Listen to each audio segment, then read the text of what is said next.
விளாத்திக்குளம் அருகே விவசாயிகள் சாலை மறியல். தூத்துக்குடிக்கு வருகை தரும் முதல்வருக்கு எதிர்ப்பு தெரிவித்து கருப்பு கொடி போராட்டம் அறிவிப்பு.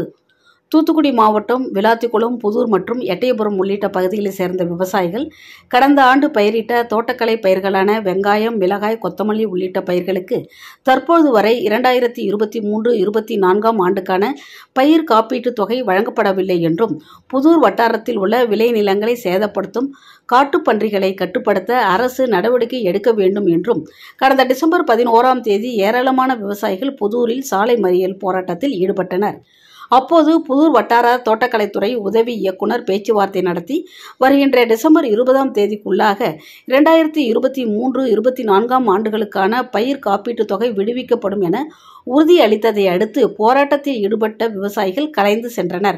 ஆனால் அதிகாரிகள் சொன்ன தேதியை கடந்தும் தற்போது வரை விவசாயிகளுக்கு பயிர் காப்பீட்டுத் தொகை வழங்கப்படாத காரணத்தினால் இன்றும் புதூர் பேருந்து நிலையம் முன்பு நூற்றுக்கணக்கான விவசாயிகள் சாலை மறியல் போராட்டத்தில் ஈடுபட்டனர். இதனைத் தொடர்ந்து விளாத்திக்குளம் வட்டாட்சியர் மற்றும் தோட்டக்கலைத்துறை இணை இயக்குனர் பேச்சுவார்த்தை நடத்தி டிசம்பர் 27ஆம் தேதிக்குள்ளாக பயிர் காப்பீட்டுத் தொகை வழங்கப்படும் என மீண்டும் விவசாயிகளுக்கு வாக்குறுதி அளித்துள்ளனர். இதனை ஏற்று விவசாயிகள் அங்கிருந்து கலைந்து சென்றதோடு டிசம்பர் 27ஆம் தேதிக்குள் பயிர் காப்பீட்டுத் தொகை வழங்கப்படாவிட்டால் தூத்துக்குடிக்கு வருகின்ற டிசம்பர் 29ஆம் தேதி வருகை தரும் தமிழக முதல்வர் மு.க. ஸ்டாலினுக்கு தங்களது எதிர்ப்பை காட்டும் விதமாக கருப்பு கொடியை கையில் ஏந்தி போராட்டம் நடத்துவோம் என்று விவசாயிகள் தெரிவித்துள்ளனர். அது மட்டுமின்றி விவசாயிகளின் போராட்டத்திற்கு ஆதரவு தெரிவித்து புதூர் வியாபாரிகள் சங்கத்தினர் இன்று ஒருநாள் கடைகளை அடைத்துள்ளனர் என்பது குறிப்பிடத்தக்கது. அனைத்து பொதுமக்களுக்கும், விவசாய நண்பர்களுக்கும், ஊடகத்துறை நண்பர்களுக்கும், பத்திரிகை துறை நண்பர்களுக்கும் வணக்கம். இன்று நடக்கிற இந்த சாலை மறியல் போராட்டத்துக்கு புதூர் வட்டாரத்தில் வணிகர் சங்கத்துக்கு முக்கியமான ஒரு நன்றியை தெரிவிச்சுக்கிறோம். எங்களோட போராட்டத்துக்காக அவங்களும் இன்றைக்கு கடையை அடைத்து விவசாயிகளுக்கு ஆதரவு இருந்ததுக்கு மிக்க நன்றி. இன்றைய போராட்டமானது ஒரு தற்காலிகமான முறையில் ஒத்தி வைக்கப்படுகிறது. ஏன்னா ஒவ்வொரு நாளும் எங்கள்கிட்ட டைம் லிமிட் கேட்டுக்கிட்டே தான் இருக்காங்களே தவிர அதுக்குண்டான நடவடிக்கை எதுவுமே நடக்கிற மாதிரி தெரியல. ஏன்னா 11ஆம் தேதி டிசம்பர் 11 நாங்கள் வச்சு சாலை மறியல் போராட்டத்துக்கு 20ஆம் தேதி உங்களுக்கு காப்பீட்டு தொகை வழங்கப்படும். நாங்கள் அதுக்கப்புறம் மாவட்ட ஆட்சியர் விவசாயிகள் குறைதீர்ப்பு நாள் அன்னைக்கு 19/12/2024 அன்னைக்கு நடந்த விவசாயிகள் குறைதீர்ப்பு நாளில் 21ஆம் தேதி உங்களுக்கு கிளைம் ஆகும். அடுத்து நாங்கள் விவசாய சங்கத்திலிருந்து கம்பெனிக்காரங்களுக்கு தொடர்பு கொண்டு கேட்டதுக்கு 23ஆம் தேதி உங்களுக்கு கிளைம் ஆயிரும். இன்று 24 ஆகியும் இன்னைக்கு சாலை மறியல் போராட்டத்துக்கு 27ஆம் தேதி உங்களுக்கு கிளைம் ஆயிரும் அப்படிங்கிறது ஒரு அலட்சியமான பதில் தான் இருக்கிறதே தவிர இது விவசாயிகளுக்கு ஒரு மகிழ்ச்சிகரமான செய்தி இல்லை. அதனால தூத்துக்குடி மாவட்டத்துக்கு முதல்வர் அவர்களுக்கு 29ஆம் தேதி தூத்துக்குடி மாவட்டத்துக்கு வருகை இருக்கிற முதல்வருக்கு நாங்கள் விவசாயிகள் அனைவரும் கருப்பு கொடி காமிச்சு எங்களது போராட்டத்தை, எங்களுக்கு எதிர்ப்பை காட்டதா ஒரு முடிவெடுத்திருக்கோம். இன்னும் வெங்காய பயிருக்கு 14 கோடி ரூபாய் இன்னும் வர வேண்டி இருக்குன்னு சொல்றாங்க. ஆனா இந்த தகவலை கம்பெனிக்காரன் தான் சொல்றாங்களே தவிர அரசு அதிகாரி எங்களுக்கு சரியான தகவல் சொல்றது இல்லை. ஏன்னா எல்லாமே எங்க கையில எதுவுமே இல்லை, நாங்க எல்லா அமௌண்ட்டையும் நாங்கள் கம்பெனிக்காரனுக்கு வாங்கி கொடுத்துட்டோம், அவங்க தான் நீ ஏத்துறதுன்னா எல்லா பொறுப்புமே தட்டி கழிச்சிட்டு போயிடுறாங்க. அதனால இந்த போராட்டம் இன்றோட முடியறது இல்லை. 29ஆம் தேதி மாண்புமிகு தமிழக முதல்வர் தூத்துக்குடி மாவட்டத்துக்கு வருகை தந்தால் அன்று மாபெரும் கருப்பு கொடி ஏந்தி எதிர்ப்பை காக்கும் போராட்டம் இருக்குங்கிற இந்த ஊடகத்துறை முறையில எல்லாருக்கும் தெரிவிச்சுக்கிறோம். நன்றி. பிரசாத், விவசாய சங்க செயலாளர்.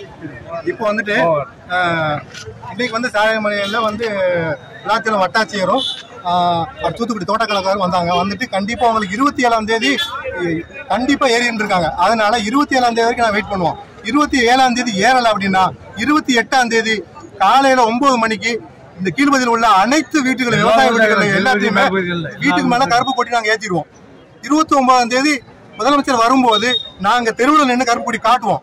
ஏன்னா அந்த அளவுக்கு பாதிக்கப்பட்டிருக்கோம். இன்னைக்கு இன்சூரன்ஸ் நமக்கு வரல. ரெண்டாவது இந்த காட்டு பண்டிகையோட தொல்லை ரொம்ப மோசமா இருக்கு. யாருமே விவசாயத்துக்கு போக முடியல. ஒரு ஆளு 2 ஆளு காட்டுக்கு போக முடியல, களை எடுக்க போக முடியல, எங்க பார்த்தாலும் பண்ணி தொல்லை. நேற்று நான் தற்செயல காட்டை பார்க்க போகும்போது அங்க ஒரு பண்ணி சுத்திக்கிட்டு இருக்கு. அப்ப இப்படி இருந்தா எப்படி நாங்க விவசாயம் பண்றது? இதுக்கு வனத்துறை வனத்துறை கேட்டோம்னா இது காட்டு பண்டி இல்லைங்கிறாங்க. இப்ப காட்டு பண்டி இல்லைன்னா இது வீட்டு பண்டியா அடிச்சா கேஸ் போடுவாங்கிறாங்க. அதாவது ஒரு பண்டி 2 பண்டினா கூட நாங்க பாத்துக்கலாம். ஆனா ஆயிரக்கணக்கான பண்டிகைகள் கிடக்கு, எல்லா ஏரியாவுக்கும் வந்திருக்கு. எல்லா ஏரியாவும் பூரா மக்காச்சோளம் மட்டும் இல்ல, சூரியகாந்தி, நெட்டச்சோளம், மிளகாய் எல்லாத்துலயும் உழப்புது. அப்போ இவங்க வந்துகிட்டு மக்காச்சோளம் நல்லா இருக்குன்னு சொல்றாங்க. ஆனா உள்ள போய் பார்த்தா தெரியுது அந்த பண்டிகைலாம் தின்னு, அதாவது ஒரு பண்ணி 10 குட்டியோட வந்தோன்னு கிட்டத்தட்ட ஒரு அரை மணி நேரத்துல முக்கா குறுக்கத்தை கம்ப்ளீட்டா க்ளோஸ் பண்ணிடுது. ஸோ அதையும் இந்த தமிழக அரசு வந்து அதை உற்று கவர்ந்து அதுக்கு அடுத்து நாங்கள் விவசாயம் பண்ணணும் அப்படின்னா அந்த காற்று பண்ணி இல்லாமல் இருந்தால் மட்டும்தான் நாங்கள் விவசாயம் பண்ண முடியும். அதுக்கு இந்த கோடை காலத்தில் அதுக்கு தக்க முடிவு எடுத்து அந்த தமிழக அரசும் வனத்துறையும் அந்த காற்று பண்ணி அழிக்கணும். இப்போ கடைசியாக பெய்த மழையில அந்த கீழ்பகுதியில பாத்தீங்கன்னா கிட்டத்தட்ட புதுச்சினியாபுரம், பிஜேவரம், என்ஜேவரம், சேர்விக்காரம்பட்டி, கந்தசாங்கரம், சேர்விக்காரம்பட்டி, சின்னூர், மாவிலோடை, கல்லுசாரம், உத்தண்டாரம், வி சுப்பியாவரம், டி சுப்பிரமணியம், இப்படி பலதரப்பட்ட எல்லா பஞ்சாயத்துகளையுமே தண்ணி கெட்டி முழங்கால் தண்ணி, எல்லா பிஞ்சிலும் முழங்கால் தண்ணி எல்லாமே அழிஞ்சு போச்சு.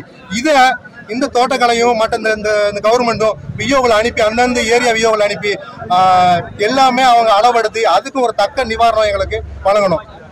முக்கியமான கோரிக்கை, எங்களுக்கு 27ஆம் தேதிக்குள்ள இந்த தோட்டம் ஏறலை அப்படின்னா 28ஆம் தேதி எல்லா விவசாயிகளோட வீட்டிலையும் கருப்பு கொடி காட்டுவோம், கருப்பு கொடி ஏற்றுவோம். 29ஆம் தேதி முதலமைச்சர் வரும்போது நாங்கள் வந்துட்டு கண்டிப்பாக போராட்டம் பண்ணுவோம், கருப்பு காட்டுவோம். ஏன்னா இதுக்கு முன்னாடி துணை முதல்வர் வந்தார், அவர்கிட்ட நாங்கள் போய் அப்பாயின்மெண்ட் வாங்கி கொடுத்தாங்க, பேசுகிறோம். இது வரைக்கும் எந்த இதுவுமே இல்லை. இவங்க ஏதோ வந்து ஒரு சாக்கு போக்கு சொல்லி இந்த தமிழக மக்களை வஞ்சிக்கணுங்கிற ஒரே நோக்கத்தோட இவங்க இருக்காங்க. இவங்களுக்கு வந்து விவசாயிகளை காப்பாற்றணும் அப்படிங்கிற கொஞ்சம் கூட இவங்களுக்கு இல்லை. நன்றி.